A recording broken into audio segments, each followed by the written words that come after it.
Avez-vous remarqué comme certains grands-parents semblent toujours en paix même face aux défis du quotidien? Ils ne passent pas leur temps à donner des conseils, ne font pas de longs discours, mais un simple regard, un geste simple, suffit à transmettre une sagesse qui touche au plus profond de nous. Curieusement, les grands-parents les plus sereins et heureux ont quelque chose en commun. Ils ne disent jamais certaines choses à leurs enfants. Non pas qu'ils les cachent, mais parce qu'ils préfèrent les démontrer par des attitudes. Et c'est précisément ce qui rend leur présence si marquante. Si vous êtes père, mère ou même un petit enfant curieux, vous découvrirez peut-être ici quelque chose qui changera votre façon de voir ces figures si importantes. D'ailleurs, si cette vidéo vous parle, pensez à la partager avec un membre de votre famille. Parfois, un tel geste peut ouvrir un dialogue précieux. Et maintenant, parlons de ce que beaucoup de grands-parents heureux ne disent jamais à voix haute, mais font silencieusement, chaque jour. La première chose que beaucoup de grands-parents heureux ne verbalisent jamais, mais pratiquent constamment, c'est l'écoute sans jugement. Ils n'interrompent pas, n'essayent pas de corriger chaque phrase, ils écoutent simplement, avec patience, avec présence. Ils ont compris avec le temps que chaque génération a son rythme, ses propres façons de penser et de sentir. Alors, ils préfèrent accueillir plutôt qu'imposer. Cela ne signifie pas être d'accord avec tout, mais respecter les chemins de leurs enfants et petits-enfants. C'est un silence actif qui transmet la confiance. Quand un enfant parle à un parent qui se contente d'écouter sans pointer les erreurs, un espace d'ouverture rare se crée. Beaucoup de jeunes parents ne perçoivent pas la valeur de ce geste, mais il a un impact profond. Le grand-père ou la grand-mère qui écoute en silence est en train de dire, sans mots, qu'il ou elle a confiance dans les choix des autres. Qu'il ou elle est là, ferme, même sans être d'accord. Et cela, pour un enfant adulte, peut signifier plus que n'importe quel conseil bien articulé. Une autre chose que ces grands-parents ne disent jamais, mais tiennent à pratiquer, c'est le soin apporté aux petits détails du quotidien. Ils n'annoncent pas qu'ils observent, mais ils le font.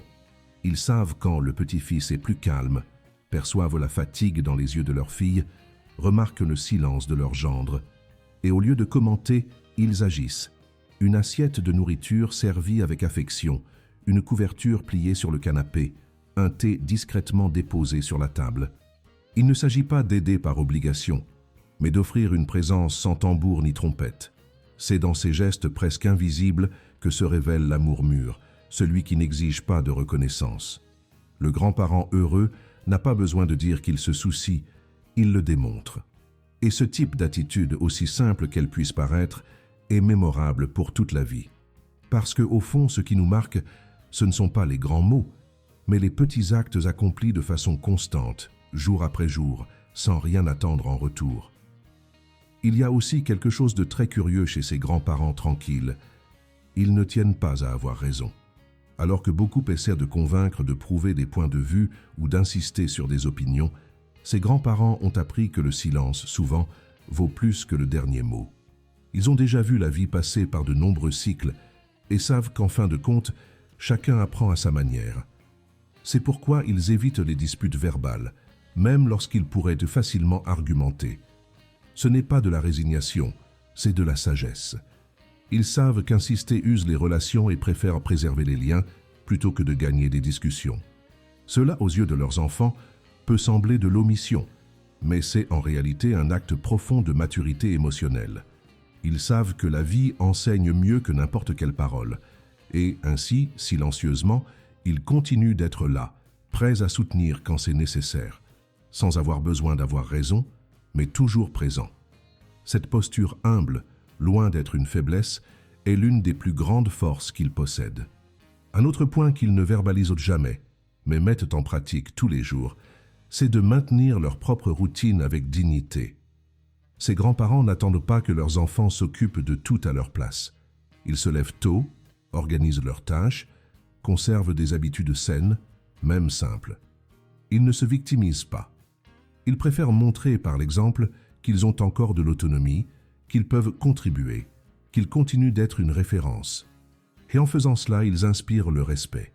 Ils ne disent pas qu'ils veulent être admirés, mais ils le sont, parce qu'il y a une élégance naturelle chez celui qui prend soin de lui, même quand le corps ne répond plus comme avant. Ce soin silencieux, Cette façon de rester actif, même avec des limitations, transmet un message puissant. Il est possible de vieillir avec dignité. Et les enfants le perçoivent, même s'ils ne le commentent pas. Ils se sentent plus tranquilles en voyant que leurs parents restent solides, avec simplicité et force, occupant leur place sans avoir besoin de rien dire. Et aussi incroyable que cela puisse paraître, les grands-parents heureux ne réclament pas non plus de reconnaissance. Ils ne rappellent pas combien ils ont aidé, ne tiennent pas à raconter combien de fois ils ont gardé leurs petits-enfants, ni ne se plaignent quand ils ne reçoivent pas d'appel. Bien sûr, ils s'ennuient, bien sûr, ils aimeraient en plus de proximité. Mais ils ont appris à ne pas dépendre de cela pour se sentir complets. Ils préfèrent cultiver ce qu'ils ont, sans exiger ce qui manque. C'est un type d'amour qui ne pèse pas, n'étouffe pas, ne conditionne pas. Cela ne signifie pas qu'ils ne souffrent pas en silence, mais ils ont décidé de ne pas transformer ce sentiment en culpabilité pour leurs enfants. Au lieu de cela, ils continuent d'offrir ce qu'ils peuvent, dans le temps dont ils disposent, avec le cœur léger. Et cette légèreté, paradoxalement, attire. Parce que personne ne s'approche de quelqu'un qui ne fait que réclamer, mais plutôt de quelqu'un qui accueille. Et ainsi, même sans rien demander, ces grands-parents continuent d'être recherchés, rappelés, aimés. Tout cela sans avoir besoin de dire un seul mot. Il existe également un détail très marquant chez les grands-parents heureux. Ils n'interfèrent pas dans les choix d'éducation de leurs petits-enfants. Même s'ils pensent différemment, même s'ils trouvent cela étrange, ils gardent leurs opinions pour eux. Non pas parce qu'ils ne s'en soucient pas, mais parce qu'ils savent que chaque famille trouve son propre chemin. Ils ont vécu assez longtemps pour comprendre qu'imposer des idées peut éloigner. Ils préfèrent observer, soutenir discrètement et respecter les limites. Lorsqu'on leur pose des questions, ils donnent leur avis avec prudence, sans ton d'autorité.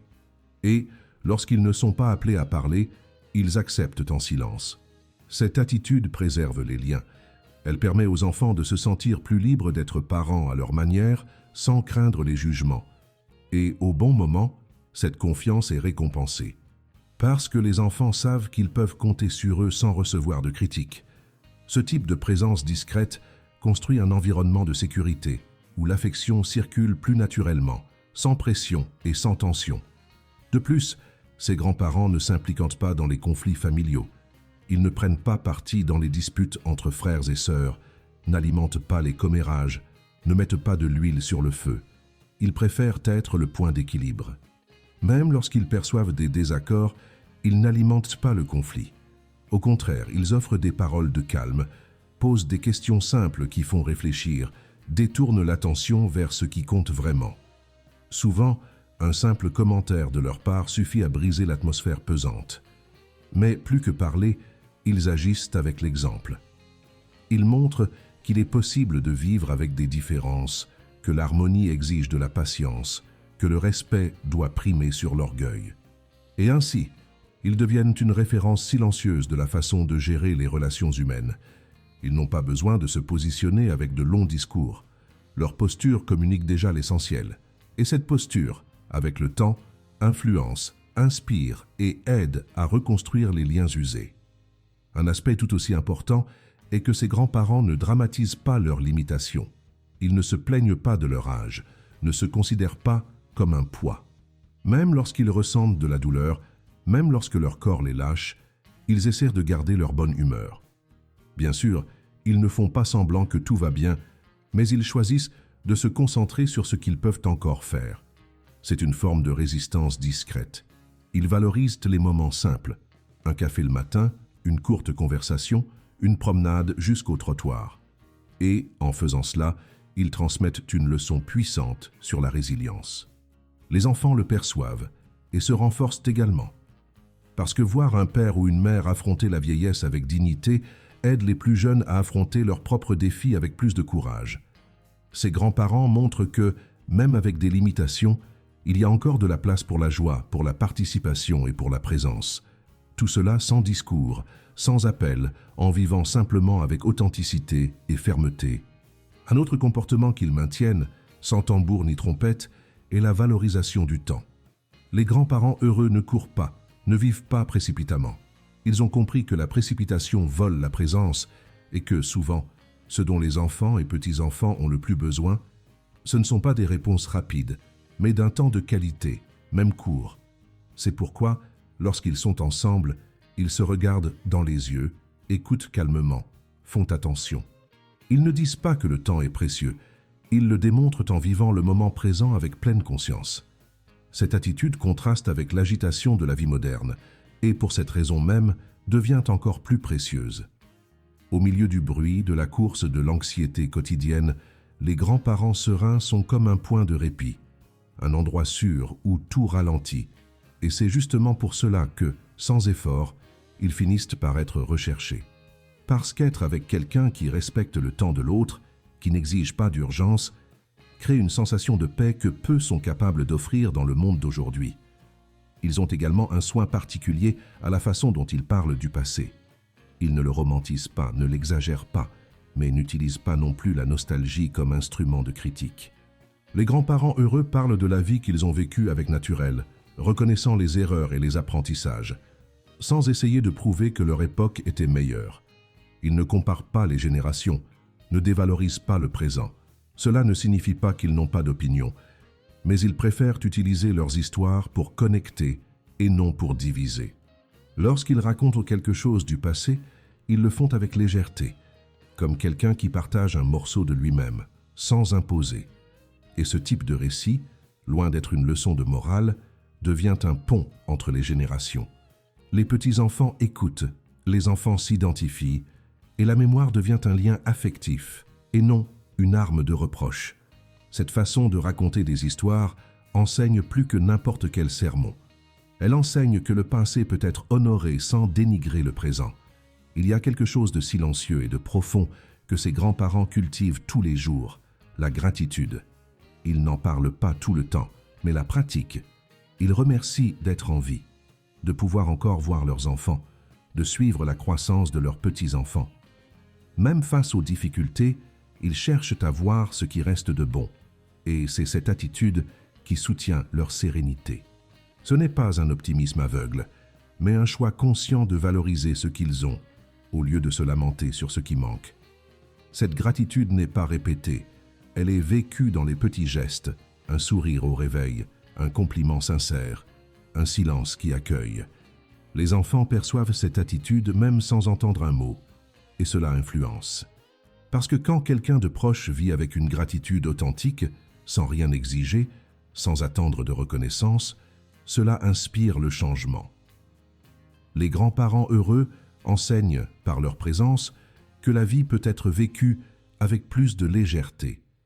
Et ils le font sans avoir besoin d'élever la voix. Cette influence silencieuse que les grands-parents heureux exercent passe souvent inaperçue au quotidien, mais se révèle avec force dans les moments les plus délicats. Lorsqu'il y a une perte dans la famille, un changement inattendu ou une crise, ce sont eux qui ont tendance à rester calmes. Non pas parce qu'ils ne ressentent rien, mais parce qu'ils ont appris à ne pas désespérer. Ils offrent un type de soutien qui n'exige pas de mots, mais qui est ressenti immédiatement. Être à leur côté dans ces moments est comme être près de quelque chose de ferme, qui ne vacille pas avec le vent. Les enfants s'appuient sur eux sans avoir besoin de demander, et les petits-enfants observent avec admiration cette capacité d'accueillir sans juger. Cette stabilité émotionnelle ne se construit pas du jour au lendemain. Elle est le fruit de choix quotidiens, d'une vision du monde plus large et généreuse. C'est pourquoi, même lorsqu'ils sont en silence, leur présence a du poids, a de la valeur, a un effet réel. Et c'est ce qui rend leur compagnie si irremplaçable. Curieusement, ces grands-parents conservent également quelque chose de très rare, la capacité de se réjouir du bonheur des autres, même lorsqu'ils sont loin des projecteurs. Ils n'envient pas le succès de leurs enfants, ne se disputent pas l'attention, n'attendent pas d'être les vedettes. Ils se réjouissent sincèrement de voir leurs enfants grandir, surmonter des défis, réaliser des rêves. Même s'ils ne sont pas toujours rappelés, même s'ils ne sont pas consultés dans toutes les décisions, ils restent satisfaits de voir la vie continuer. Cette absence d'ego, cette disposition à rester dans les coulisses, est un signe clair d'amour mûr. Parce que celui qui aime vraiment n'a pas besoin d'apparaître pour se sentir important. Et les enfants le perçoivent, souvent plus tard, lorsqu'ils commencent à comprendre ce que signifie réellement abandonner. Et lorsque cette compréhension arrive, la gratitude grandit. parce que peu savent aimer ainsi, avec présence mais sans exigence, avec don mais sans reproche. Un autre aspect qui impressionne chez ses grands-parents est qu'ils continuent d'apprendre. Même après toute une vie, ils ne se ferment pas à la nouveauté. Ils sont disposés à écouter, à essayer de comprendre ce qu'ils ne connaissent pas, à poser des questions au lieu de prendre des certitudes. Ils savent que le monde a changé, et au lieu de résister, ils essaient de suivre. Ils s'interrogent sur la technologie, s'intéressent aux coutumes de leurs petits-enfants, veulent savoir ce qui se passe dans le présent. Et ils le font sans ironie, sans mépriser, avec une curiosité sincère. Cette ouverture révèle l'humilité. Elle montre que la sagesse ne consiste pas à accumuler des réponses, mais à maintenir la capacité de poser des questions. Les enfants le perçoivent et sont surpris.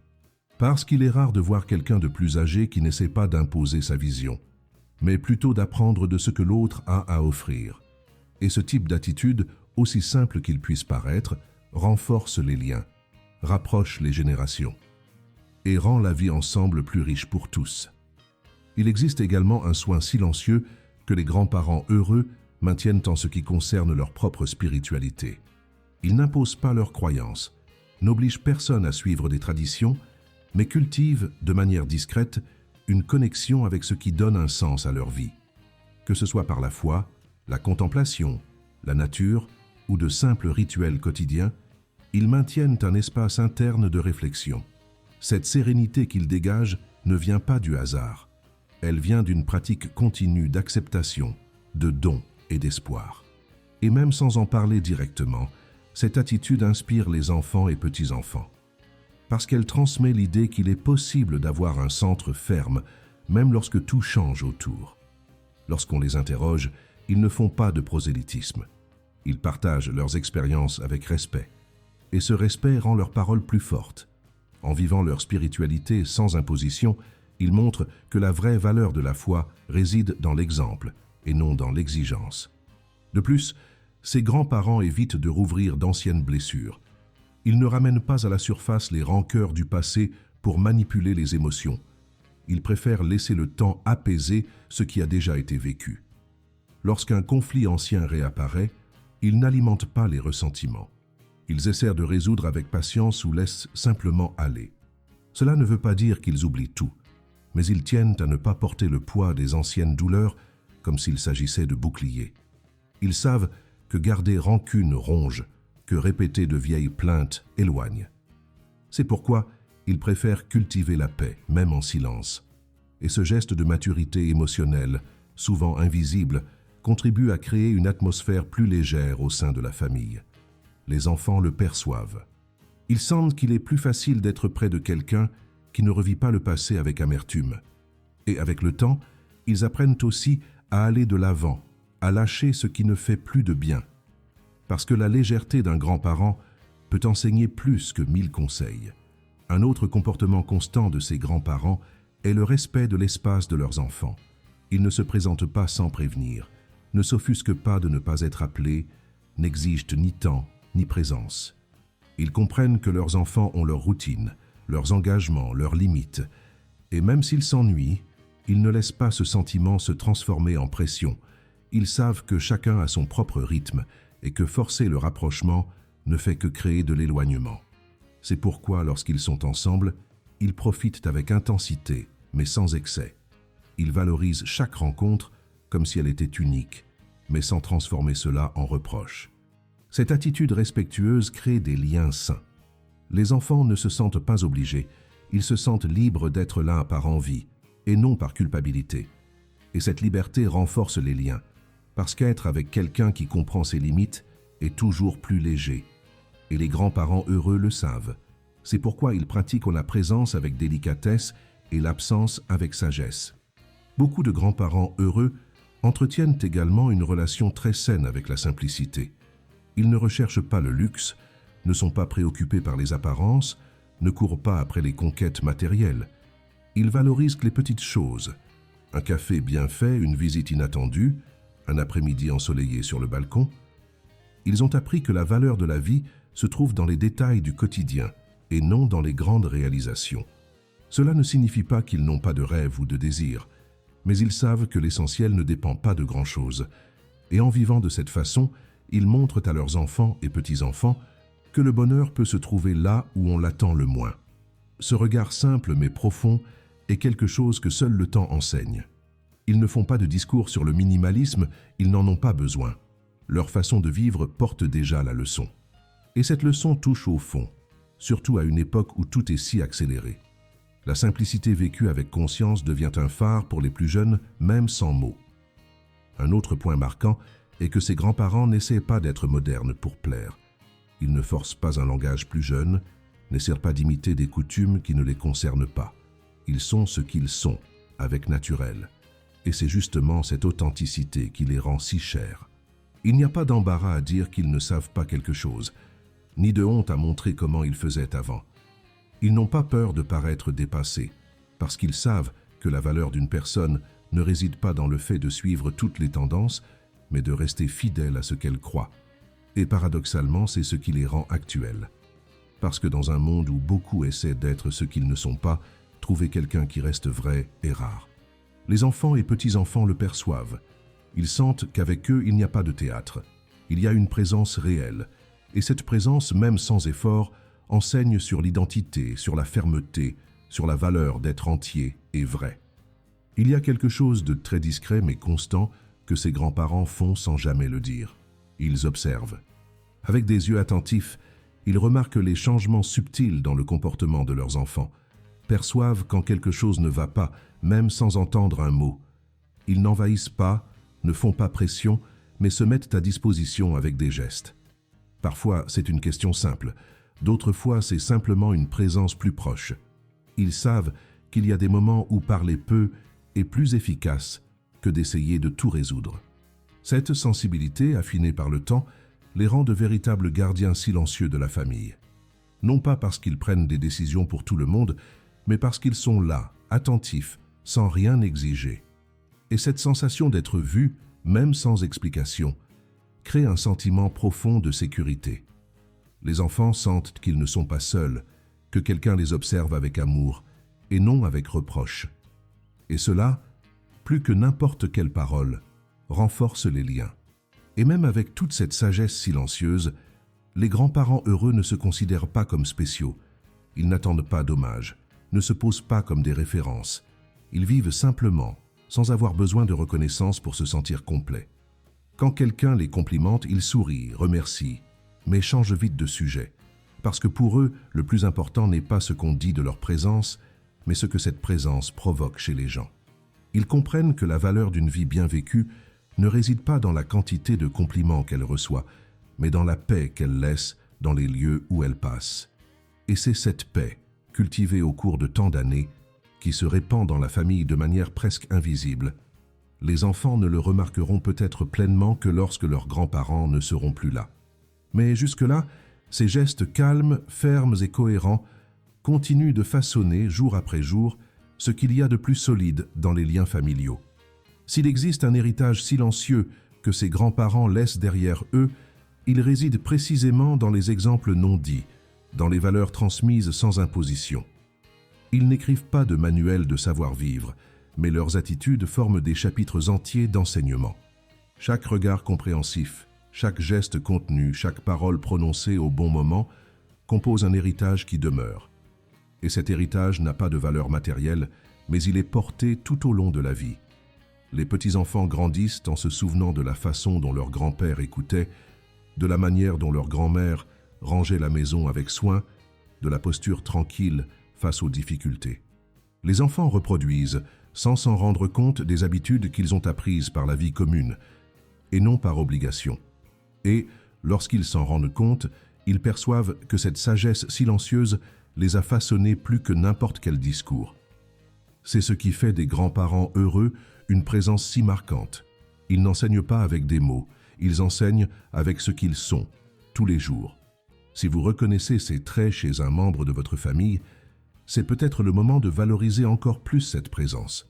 Parfois, une visite, un appel ou un simple geste d'affection peut signifier beaucoup pour celui qui a toujours été là, même en silence. Et si vous êtes déjà grand-père ou grand-mère, sachez que vos attitudes ont un impact profond, même si personne ne le dit. Votre façon de vivre influence, inspire, renforce. Parce que c'est ainsi que vivent les grands-parents heureux, sans tambour ni trompette, sans exigence, mais avec une grandeur que seul le temps peut construire. Que cette vidéo serve de rappel à nous tous, et si elle a touché quelque chose qui a du sens pour vous, partagez-la avec ceux qui pourraient bénéficier de cette réflexion. Parce que diffuser ces idées est aussi une façon d'honorer ceux qui nous montrent chaque jour comment il est possible de vivre avec sagesse, présence et amour véritable.